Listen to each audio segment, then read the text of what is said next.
Capítulo 15. El hombre de doble ánimo. Porque el que duda es semejante a la onda de la mar, que es movida del viento, y echada de una parte a otra. No piense pues el tal hombre que recibirá ninguna cosa del Señor. El hombre de doblado ánimo es inconstante en todos sus caminos. Santiago 1:2.6-8. No estoy segura por qué, pero antes pensaba que este pasaje se aplicaba mayormente al que no era cristiano. Esto fue hasta hace como 3 años, en que el Espíritu Santo me confrontó fuertemente sobre este asunto. Quiero valerme de este pasaje para ilustrar el número 1, y más frecuente, y exitoso ataque de Satanás contra los cristianos. Primero, permítame que lleve varios años atrás en mi propia vida, y le dé un breve resumen de los acontecimientos que me llevaron a entender este pasaje en particular. Después de terminar mi residencia en medicina interna y cuidado crítico, abrí un consultorio en un pequeño pueblo como a 90 kilómetros de la ciudad en que Elaine se inició en el satanismo. La vida fue intensa en los siguientes 3 años. Elaine siempre estaba enferma, a menudo postrada en la cama de un hospital. Establecí numerosos contactos en Ampersand el tiempo, y tuve el privilegio de sacar del satanismo a cerca de 1000 personas. Teníamos como un tren subterráneo. Como vivíamos en el campo, escondimos a muchas personas en nuestro establo, en un pequeño apartamento junto a nuestro garaje, y también en un apartamento en los altos de mi oficina.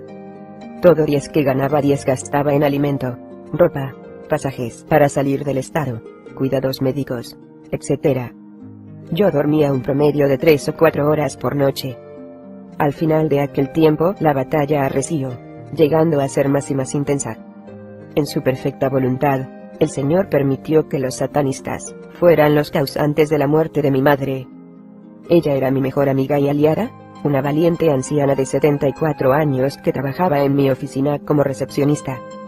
¿Qué ministerio de amor y oración ejercía? Murió de repente una Navidad. Antes de un mes, mi padre tuvo que someterse a una delicada operación, y quedó paralizado de la cintura hacia abajo, por 10 que se mudó a mi casa. Elaine estaba en un coma por causa de su leucemia, y llevaba más de 6 meses en cama. Yo los cuidaba a ella, y a mi padre, además de estar muy ocupada con mi profesión, y ayudar a los que salían del satanismo. Muchos otros hechos se produjeron que no tengo espacio para detallar, pero esto le dará una idea de las presiones bajo las que me encontraba. Finalmente, cuando ya mi padre había mejorado, y se había marchado a su casa por un tiempo, y Elaine ya estaba parcialmente recuperada, Satanás asestó uno de sus definitivos golpes contra nuestro ministerio en aquella zona. Los satanistas llegaron, y en una noche, mientras Elaine y yo estábamos fuera un par de horas, destruyeron todo 10 que teníamos. Le dieron hacha a todo 10 que había en la casa, y mataron a nuestros animalitos. También destruyeron mi oficina, y todo 10 que teníamos. Elaine y yo escapamos apenas con vida, y un bulto de ropa a la espada. El ataque de Satanás estuvo tan bien planeado que a la vez volvieron a todo el mundo contra nosotras. Nuestra iglesia concluyó que servíamos a Satanás, y no nos quiso ayudar. Mi propio padre, y el resto de mi familia, se volvieron contra nosotros. La familia de Elaine ayudó a los satanistas a destruir cuanto teníamos. Varios miembros de ambas familias gestionaron para que nos recluyeran en una institución para enfermos mentales. No nos quedaba más remedio que huir del estado. El siguiente año fue un infierno. Fuimos a dar a los barrios bajos de una gran ciudad, y vivíamos en una choza, sin siquiera la plomería adecuada. Como no tenía licencia para ejercer en ese estado, casi morimos de hambre. Fui a dar al hospital pues el cáncer se me había renovado. Fue en ese tiempo que comprendí el verdadero significado del pasaje que habla del hombre de doble ánimo. Una noche, poco después de que me dieran de alta, toqué fondo. No parecía haber escapatoria, y simplemente me era insoportable la situación en que me encontraba. Anduve descalza por las calles toda una noche en lucha con el Señor, y tratando de decidir si me suicidaba o no. La duda y el miedo me asaltaban, y no hacía nada por detenerlos. Por último llegué al punto en que empecé a dudar de que el Señor me hubiera llamado a la guerra espiritual. Allí fue cuando el Señor me dijo de forma imperativa: «Eres de doble ánimo». Entonces me llenó la mente con el resto del pasaje, y me mostró que al aceptar las dudas y temores con que Satanás estaba inundando mi mente, estaba siendo de doble ánimo. Y era cierto. Pero de alguna manera sencillamente no tenía vigor para levantarme y pelear. Estaba demasiado entregada a la autocompasión. Por tanto, la lucha continuó mientras caminaba aquellas sucias calles en las largas horas de la noche. Sabía que el padre estaba muy enojado conmigo. Cada vez que intentaba hablarme, le decía que me había fallado. Me erizó al pensar que me atreví a pensar así de Dios Todopoderoso. Fue por su pura gracia que no me mató allí mismo. Tenía razón de sobra para hacerlo. Finalmente, cuando se acercaba el alba, me senté extenuada en una acera rota, con los pies en las fangosas aguas de la cuneta, mirando la basura que flotaba alrededor de mis pies para ir a caer en el tragante. Había estado lloviznando y estaba empapada. Me sentía demasiado apesadumbrada para notarlo. De repente, aquella suave voz del Señor me habló de nuevo. «Háblame, hija». «No puedo hablarte, Señor. Me siento igual que antes, y lo único que sabes es enojarte. Pero no estoy enojado contigo, nunca lo he estado. Mira, yo, Jesús, sé cómo te sientes, porque he experimentado el estar débil. El Padre nunca ha experimentado el estar débil, y por eso se enoja cuando su gente está débil». Entonces puso en mi mente aquel bello pasaje de Hebreo que dice: «Porque no tenemos un pontífice que no se pueda compadecer de nuestras flaquezas, mas tentado en todo según nuestra semejanza, pero sin pecado. Lleguémonos pues confiadamente al trono de la gracia, para alcanzar misericordia, y hallar gracia para el oportuno socorro». Hebreos, las 4:15-16. Mientras el corazón se me abría, y las lágrimas corrían por mi rostro, el Señor me habló otra vez con más dulzura que nunca. «Solo pídeme una porción adicional de mi gracia, hija, y levántate, y pelea». Así lo hice, y también le pedí perdón al Padre por mi autocompasión, y por aceptar las dudas que Satanás ponía en mí. Había aprendido la lección del hombre de doble ánimo. Nos quedamos casi un año entre aquellos tugurios. Pero como firmemente rechazaba las dudas que los demonios lanzaban a mi mente, y cada día pedía una nueva porción de su gracia, el Señor nos bendijo con el privilegio de conducir preciosas almas de aquel lugar a Jesucristo. Al cabo del año, Él nos abrió las puertas para que viniéramos a California a restablecer nuestro ministerio. Cuento nuestra experiencia en la esperanza de ayudarle a entender este importante concepto. No crea que estoy sermoneando sobre algo que no he experimentado personalmente. Oro que usted pueda beneficiarse de mis experiencias, sin necesidad de que cometa los mismos errores. La mente es un importante campo de batalla. Satanás ataca por la mente más que por cualquiera otra parte. La batalla es incesante, inexorable, y seguirá mientras vivamos en la tierra. Pues, aunque andamos en la carne, no militamos según la carne, porque las armas de nuestra milicia no son carnales, sino poderosas en Dios, para la destrucción de fortalezas, destruyendo consejos, y toda altura que se levanta contra la ciencia de Dios, y cautivando todo intento a la obediencia de Cristo. 2 Corintios 10:2.3-5, y no os conforméis a este siglo, mas reformaos por la renovación de vuestro entendimiento. Romanos 12:2.2. Tendremos que darle cuenta a Dios, si no nos detenemos a analizar cada pensamiento que pasa por nuestra mente para ver si es obediente a Cristo, o no. Aceptémoslo. Somos básicamente criaturas perezosas. Puedo decir que cuando Dios empezó a señalarme esto, fue una de las cosas más difíciles que jamás me hubiera pedido. Para pasar por la escuela de medicina, tuve que estudiar horas interminables. Sabía cómo concentrarme, pero no controlaba mi vida pensante. Todo el mundo tiene una continua vida pensante. Así fuimos creados. Tenemos el deber de llevar cautivo todo pensamiento a la obediencia a Cristo. Hay que entender que Satanás puede inyectar pensamientos en nuestra mente de la misma manera que un médico puede inyectar medicina en nuestro cuerpo. Satanás y sus demonios pueden hacerlo desde afuera de nuestro cuerpo. No tienen que estar dentro. Lo mismo pueden hacer con las emociones. El miedo es la más poderosa arma de Satanás. Sin embargo, Satanás y los demonios no pueden leer nuestra mente. Solo Dios puede conocer nuestros pensamientos e intenciones. Ver Hebreos las 4 y 12-13, y Jeremías 17 2.9-10. Por lo tanto, como el ejemplo que Jesús nos dejó cuando estaba en la tierra en forma humana, debemos reprender a Satanás y a los demonios en voz alta. Satanás pondrá pensamientos en nuestra mente que comienzan con la palabra yo para hacernos pensar que los pensamientos se originan en nuestra mente. Por ejemplo, nos puede llegar un pensamiento así: de veras que me gustaría algo que sabemos que es pecado. Cuando nos percatemos de ese pensamiento, tenemos que atacar la verdadera fuente del mismo. En voz alta digamos algo así: Satanás, demonios, los reprendo en el nombre de Jesucristo. Rechazo ese pensamiento. Váyanse.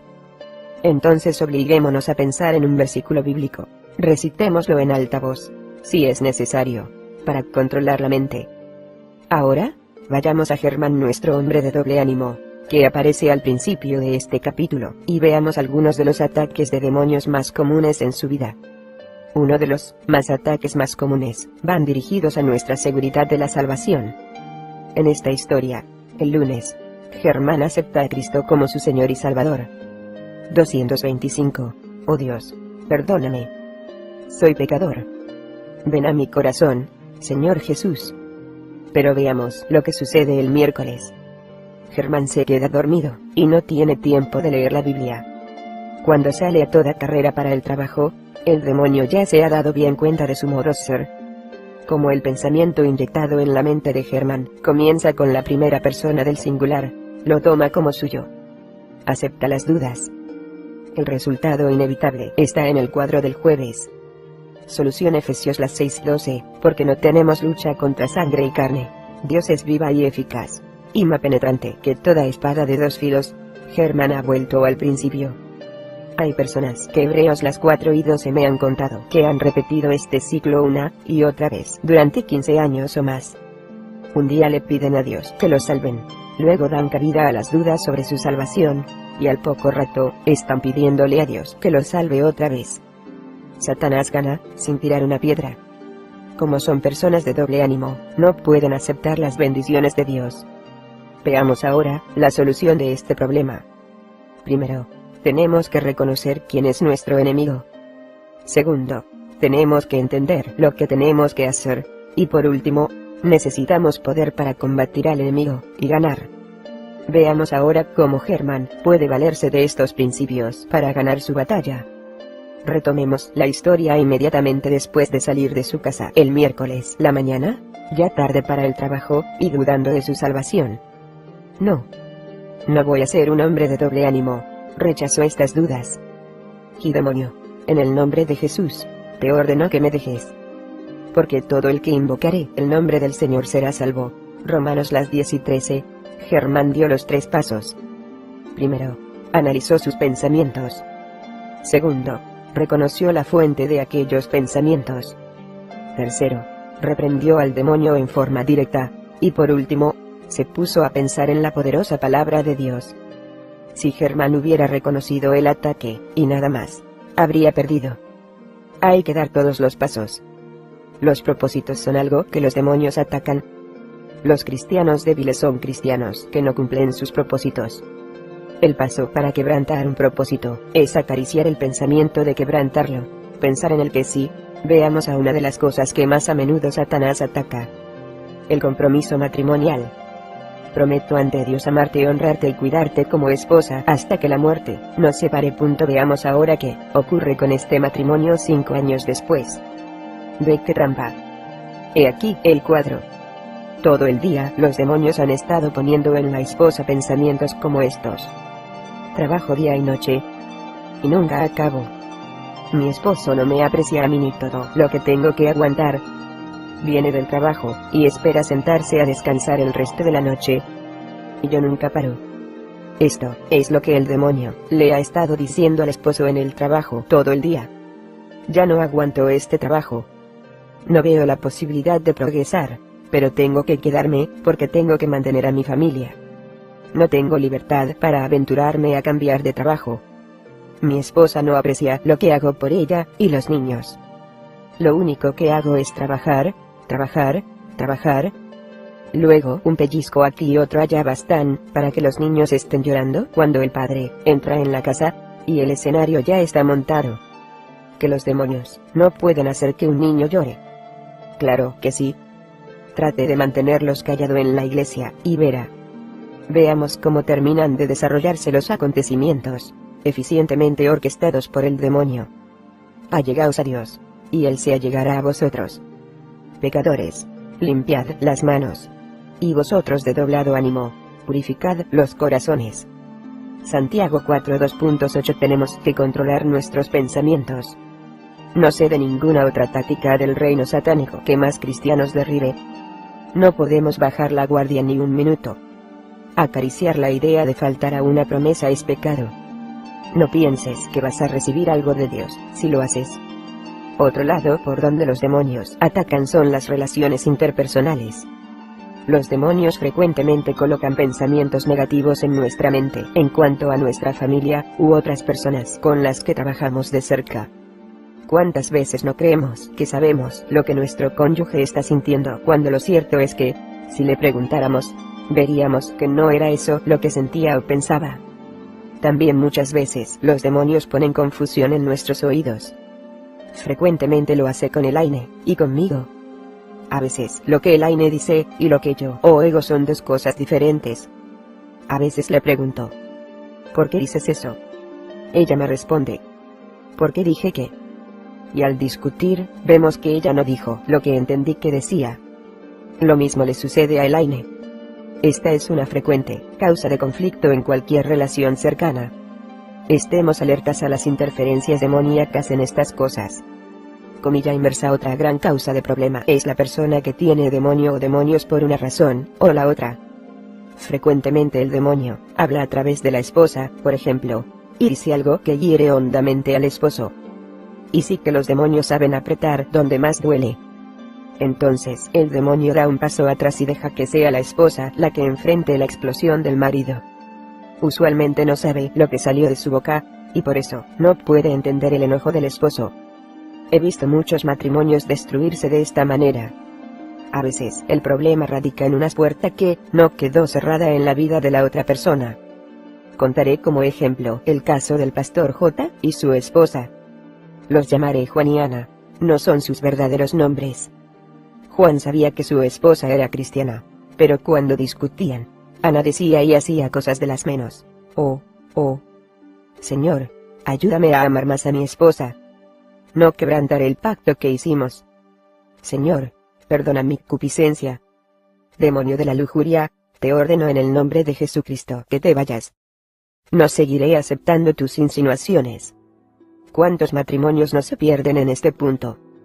Así debe manejarse este problema. Piadosas que uno pueda imaginarse. Gritaba malas palabras a pulmón abierto.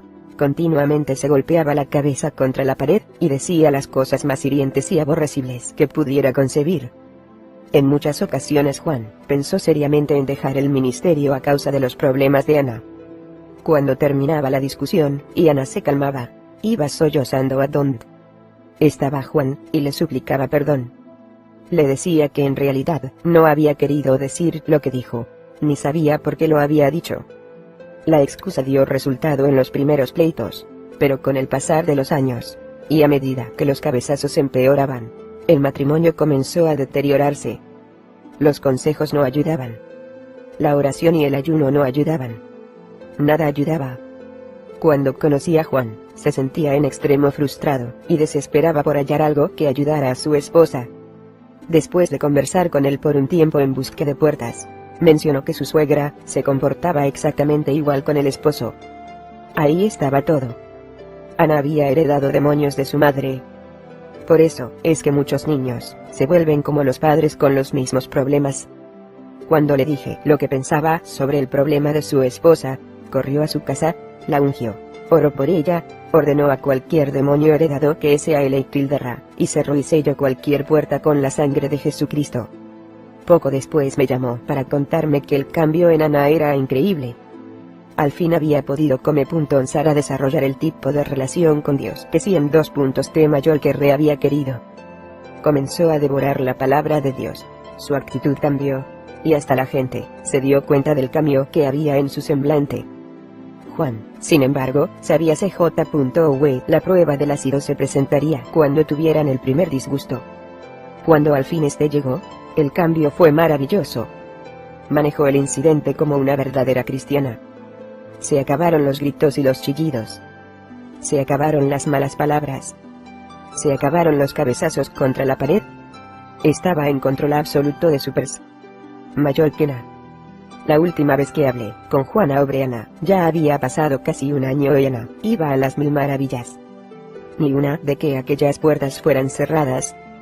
Su matrimonio se ha salvado, y se han unido más de lo que habían soñado que fuera posible. El simple hecho de entender que las hirientes frases de Ana no eran de ella, sino de los demonios que estaban en ella, fue un gran paso que ayudó a Juan a vencer las barreras emotivas que se interponían entre él y Ana. También ayudó a Ana a vencer la sensación de culpa que sufría al ver lo que le estaba haciendo a Juan. Una vez más, el maravilloso poder de Jesucristo y su completa obra en la cruz salvó las relaciones entre aquellas dos bellas personas. El capítulo final de la historia ocurrió con su hija menor. Susan tenía 3 años la primera vez que hablé con Juan. Había sido rebelde y terca casi desde que nació. Las malacrianzas de la niña hacían que aumentara la tensión en el ya maltrecho hogar. Es interesante que cuando Juan llevó a Ana al cuarto a ungirla y ordenarle a los demonios que salieran de ella, tan pronto comenzó a orar, Susan entró al cuarto, gritando y demandando su atención. Los demonios que había en ella estaban haciendo lo que podían por evitar que oraran. Después que Juan terminó de orar por Ana, ambos tomaron en brazos a Susan, la ungieron, y pidieron al Señor que interrumpiera la línea hereditaria y luego ordenaron a los demonios que salieran de la niña. Desde aquel día, ha sido una niña totalmente diferente. Estemos siempre alerta, y controlemos nuestros pensamientos. Nuestro enemigo quiere devorarnos, pero no podrá hacerlo, si nos mantenemos firmes en el poder de nuestro maravilloso Señor y Salvador, Jesucristo.